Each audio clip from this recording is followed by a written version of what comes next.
बताया गया बैडमिंटन का है, लॉन टेनिस का है, टेबल टेनिस का है, वॉलीबॉल का है, स्क्वैश का है, अन्य तमाम प्रकार की स्पोर्ट्स की गतिविधियां यहां पर एक साथ संचालित हो रही है। स्वाभाविक रूप से अभी तक राज्य सरकार इसमें सहयोग करती रही है।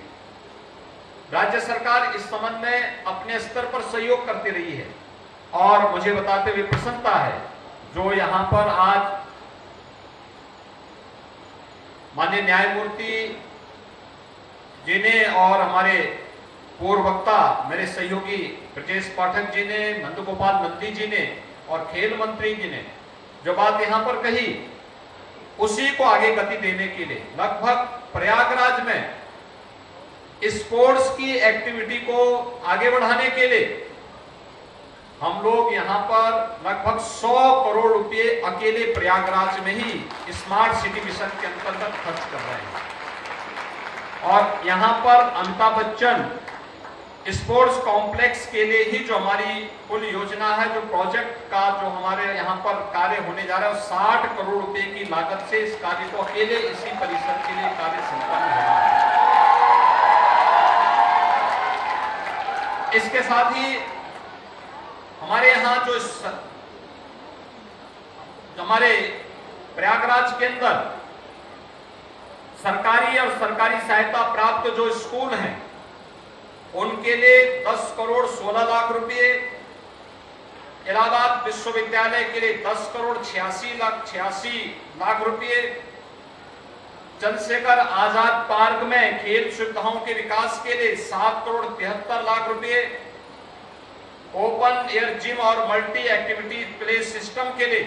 4 करोड़ 25 लाख रुपए और 60 स्थानों पर बच्चों के खेलकूद और मनोरंजन के लिए मल्टी एक्टिविटी प्ले सिस्टम की स्थापना के लिए भी 2 करोड़ 80 लाख रुपए और नौकायन के लिए प्रयागराज में 2 करोड़ रुपए स्मार्ट सिटी मिशन के अंतर्गत ही स्वीकृत किए गए हैं। आज के इस अवसर पर मैं आप सबको इस बात के लिए आश्वस्त करता हूं, उत्तर प्रदेश पहला राज्य था जिसने ओलंपिक और पैरा ओलंपिक में देश के लिए मेडल प्राप्त करने वाले हर खिलाड़ी को अपने राज्य में बुलाया और राज्य उत्तर प्रदेश में बुला करके उन्हें सबको सम्मान दिया। राज्य सरकार के स्तर पर सम्मान दिया, उन्हें प्रोत्साहित किया और उत्तर प्रदेश के जितने खिलाड़ियों ने प्रतिभाग किया उन्हें भी हम लोगों ने किया। अभी जो कॉमनवेल्थ गेम्स हुए थे, कॉमनवेल्थ गेम्स में जितने भी खिलाड़ी गए थे और जो भी उत्तर प्रदेश के प्रतिभाग खिलाड़ी थे और जिन्होंने मेडल जीता है, इन सब का भी एक भव्य समारोह में हम सम्मान करने वाले हैं। प्रदेश के अंदर जो हमारे छात्रावास हैं उन सभी में बच्चों की जो डाइट थी, स्पोर्ट्स के विभिन्न कार्यक्रमों के साथ जुड़े हुए थे, बहुत कम थी, उससे भी बढ़ाया गया है। साथ साथ प्रोत्साहन राशि के लिए भी अभी जैसे नेशनल गेम हो रहे हैं गुजरात में, हमारे कई टीमों ने वहां पे गोल्ड मेडल जीता है। वहां पर जो खिलाड़ी जाते थे पहले उन्हें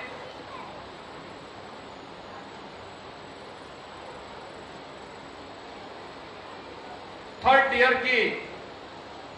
रेलवे की सुविधा प्राप्त होती थी। हमने कहा उसको एसी में बदल करके उन्हें सुविधा उपलब्ध कराओ और ये सुविधा हमने हर खिलाड़ी को दी जो वहां प्रतिभाग कर रहा है। यूपी की बहुत बड़ी टीम इस बार वहां गई है और अच्छा प्रदर्शन कर रही है। आज प्रदेश के हर गांव में राज्य सरकार खेल का मैदान बना रही है। हम लोगों ने कन्वर्जन के माध्यम से पीपीपी मोड पर भी और विभिन्न प्रकार की योजनाओं को जोड़ करके स्पोर्ट्स के माध्यम से भी, युवा कल्याण के विभाग के माध्यम से भी, मनरेगा के माध्यम से भी हर गांव में खेल का मैदान, विकास खंड स्तर पर स्टेडियम और मिनी स्टेडियम के निर्माण की कार्रवाई ये युद्ध स्तर पर चल रही है। अन्य गतिविधियों को भी तेज करने के लिए गांव-गांव में ओपन जिम का निर्माण हो, पार्कों की सुंदरीकरण की व्यवस्था हो। और मैंने खेल विभाग से एक बात ये भी कही है कि जो लोग निजी खेल एकेडमी संचालित कर रहे हैं, उन्हें राज्य सरकार से भी प्रोत्साहन दिया जाना चाहिए, उन्हें राज्य सरकार के स्तर पर भी सहयोग किया जाना चाहिए। आज यहाँ पर जो प्रस्ताव मेरे सामने आया है, इस पूरे परिसर के बारे में जिला प्रशासन इस कार्रवाई को आगे बढ़ाएंगे और इस पर हम कार्रवाई करेंगे। जितना भी सहयोग की आवश्यकता पड़ेगी इस स्पोर्ट्स कॉम्प्लेक्स के लिए राज्य सरकार उसमें सहयोग करेगी। और आज के दिन पर समस्या पैसे की नहीं, पैसे के उचित नियोजन और समय से उस कार्य को आगे बढ़ाने की है। और अगर यहां पर इस कार्यक्रम को उत्तर प्रदेश खेल विभाग के साथ साथ इस कॉम्प्लेक्स से जुड़े हुए जितने भी महानुभाव हैं, जिन्होंने विगत 50 वर्षों से इसे सजो करके रखा, इसको आगे बढ़ाया है और आज इसको एक नई ऊंचाई तक पहुंचा करके विगत एक सप्ताह से खेलकूद की विभिन्न प्रतियोगिताओं को यहां पर आयोजित किया है, उन सबसे मैं आग्रह करूंगा, जितने कोचेज हैं इन सबसे मैं इस बारे में आग्रह करूंगा, तो ये लोग रुचि लेकर के, अच्छा मेरा ये मानना है आज के दिन पर जो भी हम दे वो वर्ल्ड क्लास का बनाए, एक मानक, एक स्टैंडर्ड हम तय करें। जैसे हम उत्तर प्रदेश में पहला स्पोर्ट्स यूनिवर्सिटी हम बना रहे हैं मेजर ध्यानचंद के नाम पर, और वो मेरठ में उसका काम प्रारंभ हो चुका है। लगभग 100 एकड़ क्षेत्र, 1 एकड़ का जो वहां पर भूभाग है, वहां पर स्पोर्ट्स यूनिवर्सिटी प्रदेश की पहली बन रही है। और हमने कहा कि जो भी स्टैंडर्ड रखो वह वर्ल्ड क्लास का रखो। वहां एक हमारा जो भी वहां से निकलने वाला जो भी युवा हो वो वैश्विक मंच पर प्रतिस्पर्धा करता हुआ दिखाई देना चाहिए। और इसीलिए हम लोगों ने प्रदेश की परंपरागत उत्पाद को आगे बढ़ाने के लिए मेरठ को 1 डिस्ट्रिक्ट 1 प्रोडक्ट के रूप में जोड़ा है। आज मेरठ में हर खेल की गतिविधियों के लिए स्पोर्ट्स आइटम वहां पर आपको मेरठ के अंदर प्राप्त हो सकती है, और इसको सरकार प्रोत्साहित दे रही है, उन्हें एक मंच उपलब्ध करा रही है, उन्हें मार्केट उपलब्ध करा रही है, उन्हें ब्रांड बना रही है, और वो तेजी के साथ वैश्विक मंच पर छाता हुआ दिखाई दे रहा है। मैच के इस अवसर पर जिन खिलाड़ियों ने यहाँ प्रतिभाग किया है उन सबको भी मैं बधाई देता हूँ, उन सबका भी अभिनंदन करता हूँ जिन्होंने खेलकूद की इन प्रतियोगिताओं में भाग लिया। ये सभी युवा खिलाड़ी हैं हमारे, और इनके पास अपार संभावनाएं हैं। देश के सामर्थ्य को,